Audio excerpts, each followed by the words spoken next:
Cancer দেখে যদি এই দোয়াটা আপনি বিশ্বাসের সাথে পড়েন, জীবনে কোনোদিন ক্যান্সার রোগে আক্রান্ত হবেন না। অনেক সময় এমন হয়, হঠাৎ বিপদের সম্মুখীন হয়ে আমরা রেডি হয়ে বের হয়েছে অফিসে, হঠাৎ অ্যাক্সিডেন্টে পড়ে যাই, হঠাৎ পেটের ব্যথায় অজ্ঞা, এরকম হয় না? আপনাদের হয় না? বিষ্ণু ইসলাম বলেন, আকস্মিক দুর্ঘটনার বিপদ থেকে যদি কেউ বাঁচতে চায়, সকাল সন্ধ্যা যেন প্রত্যেকে এই দোয়াটা পড়ে। সকালে যদি 3 বার পড়ে, সন্ধ্যা পর্যন্ত হঠাৎ হঠাৎ বিপদ থেকে সে রক্ষা পাবে।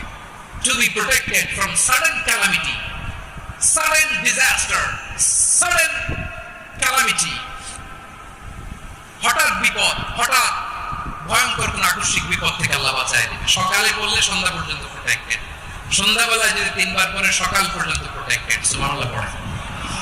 দোয়াটা কি? দোয়াটা হচ্ছে বিসমিল্লাহিল্লাযী লা ইয়াদুররু মা ইসমিহি শাইউন ফিল আরদি ওয়ালা ফিস সামা।